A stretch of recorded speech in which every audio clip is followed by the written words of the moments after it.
Sa video na ito ay pag-uusapan po natin ang kamakailang balita mula po sa Glassnode na nagsasabing ang market, yan, particular po ang crypto market ay nag-crash. Ayan. Pero yung mga long-term Bitcoin holders, yan, ito po yung mga matagal na pong nag-hold ng kanilang Bitcoin asset, ay karamihan po sa kanila ay hindi apektado. Kaya yan. Ano nga ba ang ibig sabihin nito? At paano po ito makakaapekto sa atin bilang mga Pinoy crypto enthusiast?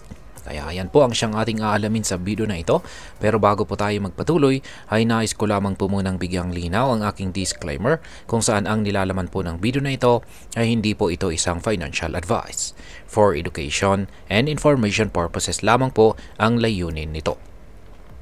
Ayan, kamakailan lamang po kasi ay nakaranas si Bitcoin ng malaking pagbaba sa kanyang presyo.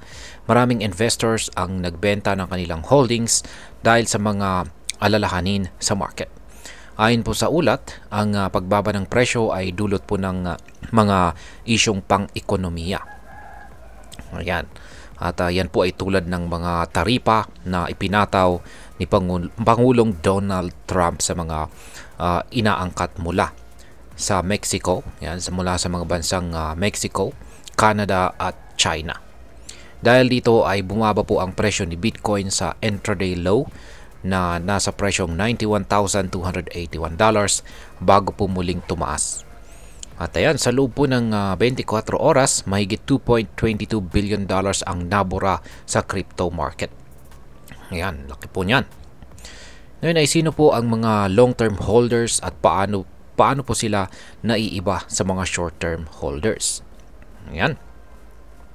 Ang mga long-term holders ay mga individual o entities na humahawak po ng Bitcoin nang hindi bababa sa 155 days.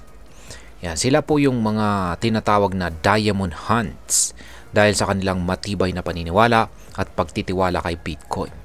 Sa kabilang banda, ang mga short-term holders naman ay yung may mga hawak or holdings na Bitcoin ng mas maikli sa 155 days at madalas na nakikibahagi sa mabilisang trading upang kumita mula sa mga pagbabago sa presyo. Ayan po ang pagkakaiba ng long-term sa short-term holders. Ngayon ay paano po naapektuhan ang long-term holders sa pagbagsak ng market kamakailan? Yan, ayon po sa Glassnode, ang mga long-term holders ay halos hindi naapektuhan ng kamakailang pagbagsak ng market. Mas mababa po sa 0.01% ng mga wallet na kabilang sa kategoryang ito ang nakaranas ng pagkalugi. Bagaman bumaba po ang kanilang unrealized profits, nanatili silang matatag at hindi nagbenta ng kanilang holdings.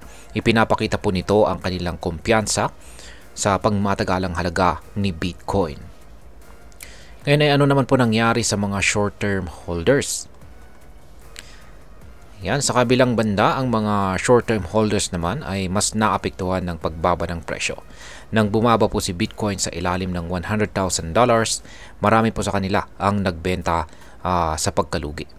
Ayon po sa datos, sa presyong $97,000, ang supply na hawak ng mga address na ito ay pantay na nahati sa pagitan ng profit at saka loss. Ito ang pinakamalaking exposure sa pagkalugi para sa mga short-term holders mula noong January 13 kung kailan bumagsak si Bitcoin sa presyong $89,397. Ngayon ay ano po ang ibig sabihin ng mga pagbabagong ito sa crypto market? Ang mga pagbabagong ito ay nagpapakita po ng pagkakaiba sa pagitan ng mga long-term holders at saka short-term holders sa kanilang pananaw at estratehiya sa paghawak kay Bitcoin. Ang mga long-term holders ay may mas matibay na paniniwala sa pangmatagalang potensyal ni Bitcoin at hindi po basta-basta nagpapanik. Ayan, hindi po sila basta-basta nagpapanik sell sa tuwing may pababa or pabagsak na presyo. Sa kabilang banda, ang mga short-term holders naman ay mas apektado po ng mga short-term na pagbabago sa market at madalas na nagbebenta po sila kapag bumababa ang presyo upang maiwasan ang karagdagang pagkalugi. At ngayon ay ano naman po ang maaaring maging epekto nito para sa atin bilang mga Pinoy crypto trader or investor, lalong-lalo na po sa mga interesado kay Bitcoin. Ayan. Para sa atin ay mahalaga pong maunawaan po natin ang dynamics yan sa pagitan po ng mga long-term at saka short-term holders. Kaya kung ikaw po ay isang long-term investor, ang mga ganitong pagbagsak sa market ay maaaring ituring na bahagi ng natural na volatility ng crypto market. Ang pananatili po ng ating holdings at hindi pagpapadala sa panic selling ay maaaring magdulot ng benepisyo sa pangmatagalan. Sa kabilang banda ay kung tayo naman ay isang short-term trader, mahalaga pong magkaroon ng malinaw na strategy at saka risk management upang maprotektahan ang ating kapital sa mga panahon na may mataas na or malakas na volatility. At ayan, bilang panghuli ay ano naman po ang aking masasabi tungkol dito. Sa aking pananaw, ang kamakailang ulat na ito ay nagpapakita ng kahalagahan ng pagkakaroon ng malinaw na layunin at strategy sa pag-invest kay Bitcoin. Ang mga long-term holders ay nagpakita ng disiplina at kumpiyansa sa kanilang paniniwala kay Bitcoin na nagdulot sa kanila ng katatagan sa gitna ng mga pagsubok sa market. Para sa mga nagbabalak na mag-invest kay Bitcoin, mahalagang pag-aralan po ang ating risk tolerance at magdesisyon kung tayo ba ay magiging isang long-term holder o isang short-term trader. Ano man ang ating pipiliin, tandaan na ang crypto market ay likas na volatile. Kaya lagi pong maging handa at magkaroon po ng sapat na kaalaman bago po tayo mag-invest.